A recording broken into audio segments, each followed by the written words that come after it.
হরে কৃষ্ণ মহাপ্রসাদে আপনাদের স্বাগত। কেমন আছেন আমার প্রিয় বন্ধুরা? আজ সকাল সকাল ভগবানকে সুন্দর করে শৃঙ্গার করে ভগবানের আরতি করে আজকে দিনটা শুরু করে দিলাম। আজকে ভগবানের জন্য বানাবো মহাপ্রসাদে যে রেসিপিটি, সেটা এখন আমি আপনাদের দেখাচ্ছি। তাহলে চলুন। এই রেসিপিটি আমি আগেও জগন্নাথের জন্য বানিয়ে নিয়ে গেছিলাম, আপনাদের দেখিয়েছিলাম, কিন্তু পুরো রেসিপিটা দেখানো হয়নি। তাই আজকে ভাবছি আপনাদের পুরো রেসিপিটা দেখিয়ে দেবো। আজকের মহাপ্রসাদের মেনুতে আছে কাশ্মীরি আলুর দম আর ছানার পুষ্পান্ন। আমি নিয়েছি বাসমতি চাল 500 গ্রাম, খুব ভালো করে ধুয়ে ভিজিয়ে নিয়েছি। এখন কিছু গোটা মশলা আমি ভেজে গুঁড়ো করে নেব। দারচিনি, এলাচ, লবঙ্গ, জায়ফল, জয়িত্রী, স্টার অনিস আর একটা তেজপাতা। সমস্ত গোটা মশলা আমি শুকনো খোলায় নেড়ে 2-3 মিনিট মিক্সিতে গুঁড়ো করে নেব এবং খুব ভালো করে চেলে নেব। মশলা চালুনির সাহায্যে চেলে নিয়েছি। যেটা গোটা গোটা অংশ আছে ওগুলো রেখে দেবো, আমি পরে কখনো রান্নায় ব্যবহার করব। এখন আমি বানিয়ে নেব কাশ্মীরি আলুর দমের জন্য একটা মশলা। কাশ্মীরি গোটা লঙ্কা, টমেটো, কাঁচা লঙ্কা 2টো, আদা, সমস্তটা পেস্ট করে নেব এবং ছানার কিছু বল বানিয়ে নেব। সেই জন্য আমার এখানে লেগেছে 100 গ্রাম ছানা, সামান্য কর্নফ্লাওয়ার 1 চামচের মতো, আর একটু গরম মশলা, যে মশলাটা আমি এখন বানিয়েছি দিয়ে ছোট ছোট করে বলের আকারে এটা করে নেব এবং ডুবো তেলে এটা ভেজে নেব। এখন একটা কড়াই নিয়ে নেব, এর মধ্যে দেবো 50 গ্রাম গাওয়া ঘি, যেটা আমার বাড়িতেই বানানো।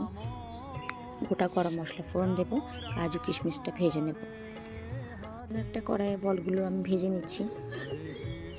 এদিকে পেস্টটা মশলার আমার রেডি হয়ে গেছে, যেটা আমি আলুর দমে দেব। ছানার বলগুলো বাদামি করে আমি ভেজে নিয়েছি। ছানার বলটা ভেজে উঠিয়ে নেব এবং ওই গ্যাসেই আমি অন্নটা বসিয়ে দেব।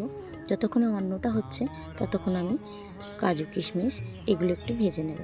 এই রান্নাটা এতটাই ঝটপট হয়ে যায় আর এতটাই সুস্বাদু হয়, একবার না বানিয়ে দেখলে বুঝতেই পারবেন না।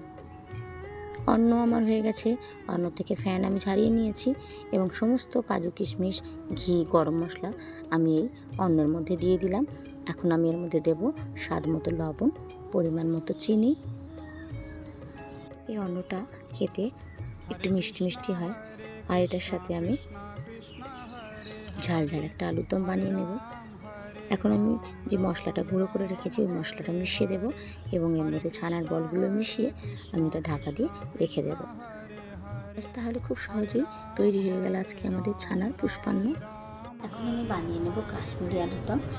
আলুগুলো আমি প্রথমে খোসা ছাড়িয়ে খুব ভালো করে ধুয়ে 2 টুকরো করে নিয়ে প্রেসার কুকারে অল্প পরিমাণ লবণ দিয়ে সেদ্ধ করে নিয়েছি এবং কড়াইয়ে একটু তেল দিয়ে আলুগুলো এবারে হালকা বাদামি করে আমি ভেজে নেব। এখন কড়া থেকে আলুগুলো ভাজা হলে উঠিয়ে নেব এবং ওই কড়ার মধ্যে আমি দেবো গোটা জিরে, একটা শুকনো লঙ্কা, দারচিনি ফোড়ন এবং বেটে রাখা মশলাটা।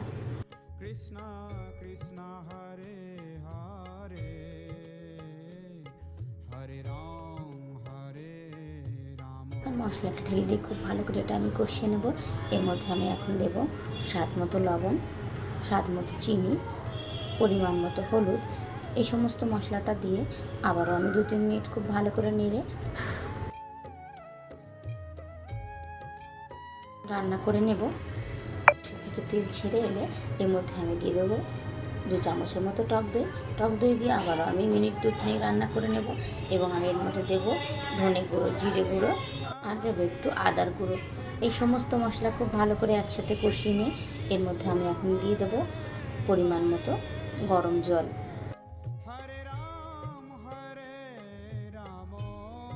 এখন ফুটে উঠলে দিয়ে দেবো এর মধ্যে ভেজে রাখা আলুগুলো দিয়ে মিনিট 3-4 জন্য আমি এটা ফুটতে দেব এবং তৈরি হয়ে যাবে খুব সহজেই আমার কাশ্মীরি আলুর দম। নামিয়ে নেব ধনেপাতা কুচি ছড়িয়ে। ঠান্ডা হলে তুলসী পত্র দিয়ে আমার প্রিয় লাডলি গোপুকে পুষ্পান্নের সাথে ভোগ নিবেদন করব।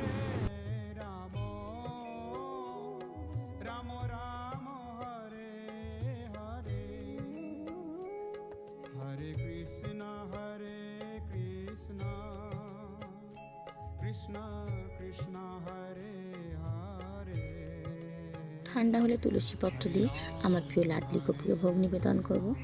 আজকে আমার এই মহাপ্রসাদের প্রস্তুতি আপনাদের কেমন লাগলো প্লিজ আমাকে কমেন্টে লিখে জানাবেন।